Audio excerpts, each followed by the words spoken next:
हाय दोस्तों, welcome to our channel investing with धन।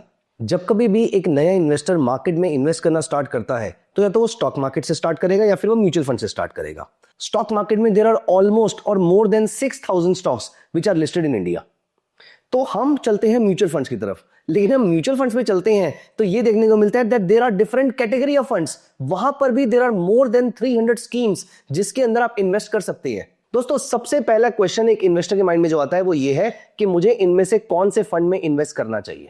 Guys, आज मैं इस चीज में तो आपकी मदद नहीं कर पाऊंगा कि मैं आपको यह बताऊं कि आपको कौन से फंड में इन्वेस्ट करना चाहिए, लेकिन मैं आपको यह जरूर बता सकता हूं कि अगर आपका रिस्क एपेटाइट बहुत ज्यादा हाई नहीं है, अगर आप एक नए इन्वेस्टर हैं और आपको इक्विटी मार्केट से थोड़ी घबराहट होती है, इक्विटी मार्केट में आप अभी बहुत ज्यादा कंफर्टेबल नहीं हो पाए हैं, या फिर इक्विटी मार्केट के बारे में आपने बहुत सारी लॉस मेकिंग स्टोरीज अपनी फैमिली में सुनी है, तो I am sharing a category of fund for you जो आपके लिए एक अच्छी कैटेगरी का फंड हो सकता है। यह फंड उन लोगों के लिए है जो इक्विटी मार्केट के पार्टिसिपेंट बनना चाहते हैं लेकिन ज्यादा रिस्क नहीं लेना चाहते हैं, जिनको यह नहीं समझ में आता कि मार्केट यहां से ऊपर जाएगी या नीचे जाएगी, लेकिन मुझे लॉन्ग टर्म के अंदर फिर भी स्टेडी रिटर्न्स कमाने हैं। इक्विटी मार्केट ऊपर जाए तो मुझे इक्विटी मार्केट का बेनिफिट मिले, लेकिन अगर इक्विटी मार्केट ऊपर नहीं जाए तो मुझे लॉसेस भी इक्विटी मार्केट जैसे वॉलेटाइल या फिर शार्प लॉसेस नहीं होने चाहिए।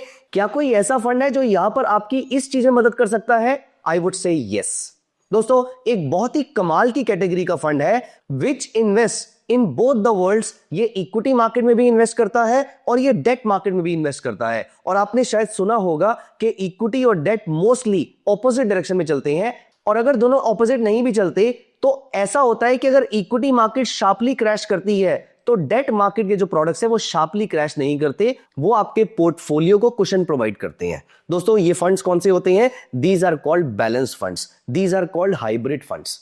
ये ऐसे फंड्स होते हैं जो इक्विटी और डेट दोनों मार्केट्स में इन्वेस्ट करते हैं, दोनों दुनियाओं का, दोनों वर्ल्ड्स का आपको बेनिफिट प्रोवाइड करते हैं। दोस्तों, बैलेंस फंड में आपको स्टेडी रिटर्न्स मिलते हैं, बैलेंस फंड में आपको इक्विटी मार्केट से डाइवर्सिफिकेशन मिलती है, और बैलेंस फंड में आपको मार्केट के शार्पली गिरने पर कुशन मिलता है। ये तीन बेनिफिट्स हैं जिसके लिए आप बैलेंस फंड को चूज कर सकते हैं। अगर आपकी इन तीनों में से कोई भी रिक्वायरमेंट है तो बैलेंस फंड आपके बहुत काम आ सकता है। अगर हम यहां पर बैलेंस फंड को समझें तो बैलेंस फंड में मल्टीपल कैटेगरीज के हो सकते हैं। एक ऐसा बैलेंस फंड जो डेट में ज्यादा इन्वेस्ट करते हैं और इक्विटी में कम इन्वेस्ट करते हैं, एक ऐसा फंड जो इक्विटी में ज्यादा इन्वेस्ट करते हैं और डेट में कम करते हैं, और एक ऐसा फंड जो डायनामिक एसेट एलोकेशन करते हैं। तो दोस्तों, यहां पर जो पहली दो कैटेगरी के फंड्स होते हैं, पहली कैटेगरी जहां पर डेट में इन्वेस्टमेंट ज्यादा होती है और इक्विटी में कम होती है, इसे कहते हैं कंजर्वेटिव हाइब्रिड फंड। ये ज्यादा पैसा, approximately 2/3 of the money it invests in the debt market and only 1/3 of the money is invested in equity markets, while in the aggressive hybrid fund 2/3 of the money is primarily invested in the equity market, and broadly overall speaking 1/3, approximately 1/3 of the money is invested in debt market। दोस्तों, ये funds कैसे दिखते हैं, इन funds के returns कैसे होते हैं, आइए हम धन ऐप पे चल के इसको लाइव देखते हैं। तो दोस्तों, यहां पर हम धन ऐप ओपन करके इसके होम पेज से हम यहां पर म्यूचुअल फंड्स पे चलते हैं, और आपको ये स्क्रीन आपको यहां पर दिखाई दे रही है। इस स्क्रीन में आपको इक्विटी के फंड्स दिख रहे हैं, टैक्स सेवर दिख रहे हैं, और यहां पर आपको एक दिख रहा है हाइब्रिड फंड्स। दोस्तों, यहां पर मैंने हाइब्रिड फंड पे क्लिक किया। As you see, there is a conservative hybrid fund, there is a aggressive hybrid fund, there is a balanced hybrid fund. तो सबसे पहले हम यहां पर कंजर्वेटिव हाइब्रिड फंड पे चलते हैं। कंजर्वेटिव हाइब्रिड फंड में अगर आप जाके चेक करेंगे तो आप यहां पर नोटिस करेंगे कि आपकी इन्वेस्टमेंट, फॉर एग्जांपल सबसे ऊपर मुझे दिख रहा है bank of India conservative hybrid fund, जिसके कैटेगरी के रिटर्न्स, सोचिए कंजर्वेटिव हाइब्रिड फंड है और इसके पिछले 3 साल के रिटर्न्स 45% के आसपास रहे हैं। मतलब on an average conservative he play करके भी इसने साल का 15% के आसपास आपके लिए रिटर्न जनरेट किया है एब्सोल्यूट टर्म्स में। यहां पर अगर हम क्लिक करते हैं तो यहां पर पिछले 5 साल के रिटर्न्स अगर हम देखें तो अगेन पिछले 5 साल में भी 15% का एवरेज इसने आपके लिए जनरेट किया है।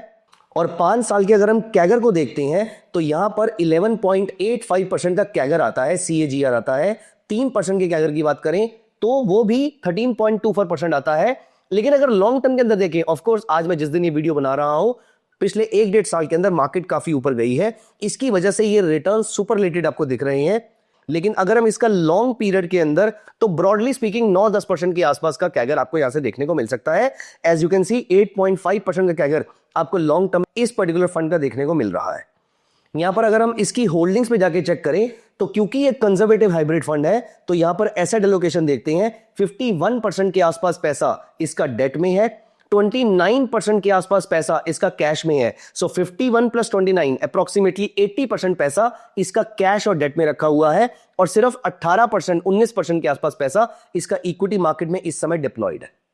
दोस्तों यहां पर आपकी डेट की भी अगर हम बात करें, तो ये बिल्कुल सेफ कैटेगरी के जो डेट्स हैं, ये यहां पर ये म्यूचुअल फंड की स्कीम्स परचेज करती हैं, क्योंकि यहां पर आपको कंजर्वेटिज्म चाहिए।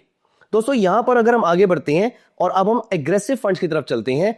एग्रेसिव फंड्स में अगर आप नोटिस करेंगे, तो मैं सबसे ऊपर से जेएम एग्रेसिव हाइब्रिड फंड उठाता हूं, और यहां पर पिछले 3 साल का अगर आप कैगर देखेंगे, तो 20.56% के आसपास का 3 साल का कैगर आ रहा है। दोस्तों इक्विटी मार्केट में 20-25% के आसपास का रिटर्न मिल जाए तो बहुत अच्छी बात है। ये एग्रेसिव हाइब्रिड में मतलब approximately 2/3 of the money investing in the equity market, 1/3 debt में इन्वेस्ट करके भी ये फंड आपके लिए इतना अच्छा रिटर्न जनरेट कर पा रहा है। At all points in time I am not recommending you to buy any fund, क्योंकि ये तो आप अपने फाइनेंशियल प्लानर से और अपने फाइनेंशियल एडवाइजर से पूछ के परचेज करना चाहिए आपको। लेकिन मैं आपको ये बता रहा हूं कि अगर आपका risk appetite normal equity investor से कम है, ये फंड्स आपके लिए बहुत अच्छे साबित हो सकते हैं।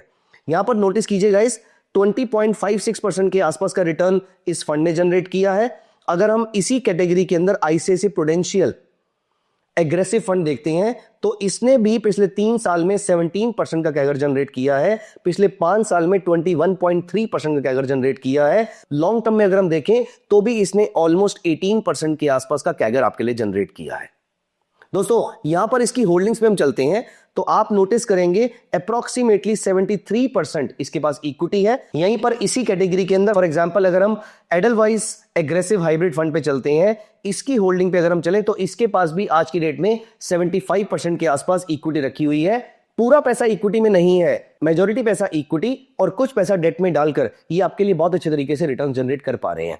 यहीं पर हम तीसरी कैटेगरी के फंड पे चलते हैं, which is a balance fund. इसमें एक फंड जो बहुत सारे इन्वेस्टर्स का बहुत फेवरेट रहा है, it is HDFC balance advantage fund, जिसमें आप 100 रुपए से इन्वेस्टमेंट करना स्टार्ट कर सकते हैं। यहां पर आप नोटिस करेंगे कि इक्विटी मार्केट में 55% की एलोकेशन है, डेट मार्केट में 30% की एलोकेशन है, और 14.93% एलोकेशन कैश में है। मतलब उनको अच्छी अपॉर्चुनिटीज यहां पर नहीं मिल रही है। दोस्तों इक्विटी मार्केट में सिर्फ 50-60% के आसपास भी इन्वेस्ट करके आप यहां पर नोटिस करेंगे कि पिछले 3 साल के अंदर इसने 19.5% का CAGR जनरेट किया है, पिछले 5 साल में 19.87% का CAGR जनरेट किया है, और बहुत लंबे पीरियड में भी इसने आपके लिए 16% के आसपास का कैगर जनरेट किया है। ये एक बहुत ही अच्छी कैटेगरी, ये एक बहुत ही अच्छे रिटर्न्स है, जहां पर आप इक्विटी मार्केट में पूरे तरीके से एक्सपोजर नहीं भी लेते हैं, तो भी आप इतने रिटर्न जनरेट कर पा रहे हैं। ये बहुत ही अच्छी बात है।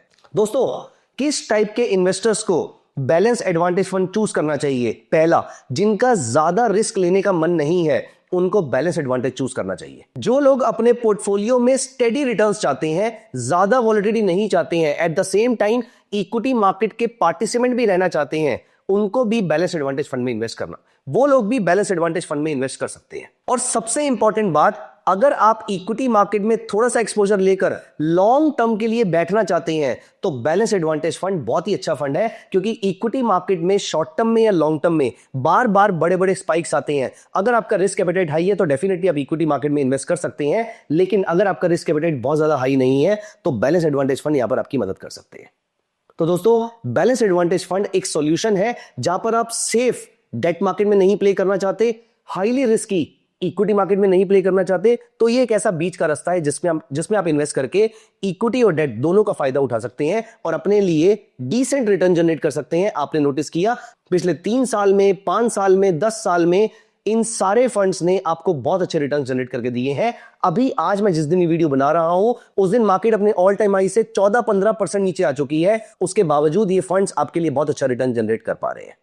तो दोस्तों अगली बार कभी भी आपके माइंड में कंफ्यूजन है कि इक्विटी मार्केट में इन्वेस्ट करना चाहिए या नहीं करना चाहिए, कहीं हम रिसेशन की तरफ तो नहीं जा रहे हैं, कहीं कोई मेजर इकोनॉमिक इवेंट की वजह से मार्केट में करेक्शन आने के चांसेस तो नहीं है, लेकिन एट द सेम टाइम आप सेफ एसेट्स में इन्वेस्ट नहीं करना चाहते, आप थोड़ा रिस्क ऐड करना चाहते हैं, तो डेट मार्केट से बढ़कर बैलेंस में जाइए और बैलेंस से बढ़कर आप इक्विटी मार्केट में जाइएगा। इक्विटी बेस्ड म्यूचुअल फंड्स पे मैंने आपके लिए बहुत सारी वीडियोस बनाई हैं, किस तरीके से आप इक्विटी मार्केट में कम रिस्क, मॉडरेट रिस्क, ज्यादा रिस्क लेकर अपने लिए रिटर्न जनरेट कर सकते हैं। आप उन वीडियोस को भी कंसीडर कर सकते हैं, लेकिन अगर आप पूरा एक्सपोजर इक्विटी मार्केट में नहीं देना चाहते हैं तो balance fund is the solution for you. तो दोस्तों, कैसी लगी आपको ये वीडियो, आप मुझे कमेंट्स में जरूर बताइएगा।